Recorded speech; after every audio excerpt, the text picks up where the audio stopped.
Hi, and welcome to Askimo TV. I'm talking today to Dr. Romesh Angunawela. Dr. Angunawela is a consultant eye surgeon specializing in corneal and lens surgery and laser eye surgery at Moorfields Eye Hospital in London. Hi, Dr. Angunawela. How are you? I'm very well, thank you. Nice to meet you. Lovely to be talking to you today. Let's talk today about what the eye surgeon does. So what is an eye surgeon and what is your responsibility? Well, an eye surgeon is someone who has specialized particularly in the health of the eye and surgical solutions to various problems that occur in the eye. In the UK, that involves around about 10 years of training. We generally don't do general surgery. We start with specifically dealing with eye problems all throughout our training. So we're specially trained to operate on the eye and various parts of the eye during that time. When should someone... As an eye surgeon, Sorry, carry on.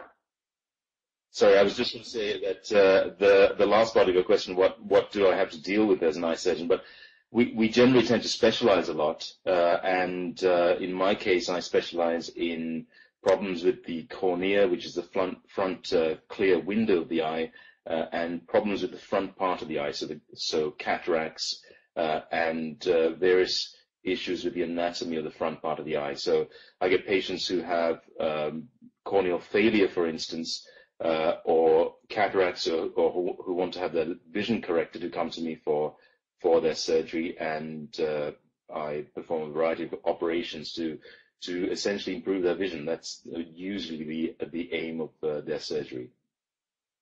When should someone seek out the help of an eye surgeon? Well, I think someone should seek out the help of an eye surgeon if they notice that they've had ongoing problems with their eye, and that can present either as redness of the eye or discomfort or pain that's been there for a short or even long period of time, or particularly if they notice that their vision has been affected and they're not seeing as clearly as they could before. Depending on what age they are, that these things could mean different diagnoses. In younger patients, it's very unlikely that we see cataracts, although it can occur rarely. In older patients, you have a different set of problems. But if you notice any pain, discomfort, redness, or loss of vision, those are sort of warning signs that you may want to see an eye doctor. Most eye doctors are also eye surgeons, so we don't just operate on patients' eyes. We specialize in eye diseases, and we can treat comprehensively most eye problems that occur. What are some of the different types of eye surgery that you can perform? Well, as an eye surgeon, you are trained to perform surgery on all different parts of the eye. The way that ophthalmology or eye surgery has evolved over the last sort of 10 to 20 years is that we've become extremely specialized in that we concentrate on just one little part of the anatomy of the eye. So in my case, I operate only on corneas, the front of the eye, the lens. But other eye surgeons would deal with different parts of the anatomy. So if you were a glaucoma surgeon, for instance, you'd be involved with surgery to improve the drainage of fluid out of the eye and reduce the pressure.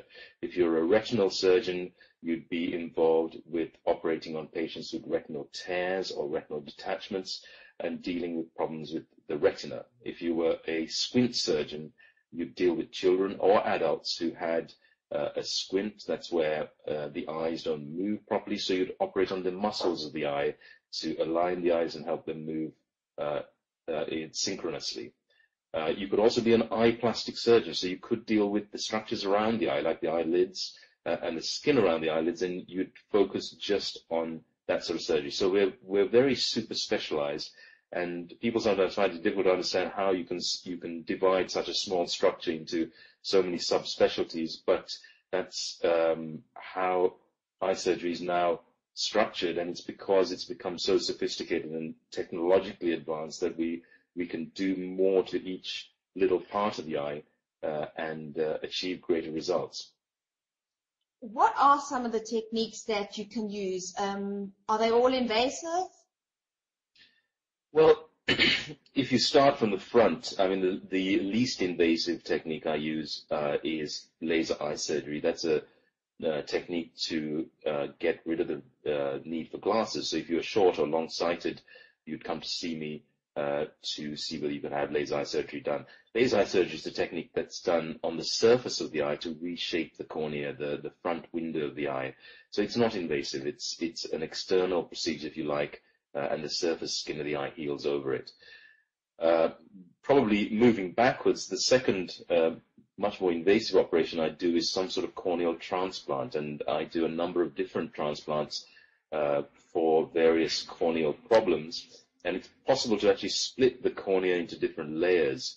So if I was doing just a very superficial layer or the front layer of the cornea, it would still not be an invasive operation as such, but I'd be removing quite a large part of the cornea and then replacing it with a donor cornea. Alternatively, there are types of corneal transplant where I'd need to remove the entire cornea and replace it with someone else's cornea, so that would be more invasive. Cataract surgery is an internal operation. The lens actually lies behind the pupil, so you're not really able to see it when you look in the mirror.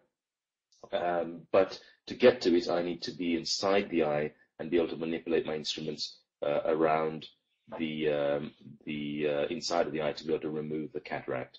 So that's a much more invasive, if you like, operation, but it's extremely gentle. It's done through keyhole incisions really these days of around about 2 millimeters, so very tiny, and you can remove the lens by emulsifying it within that space. Thank you, Dr. Angunawela. Thank you so much for talking to me today. It's been a pleasure.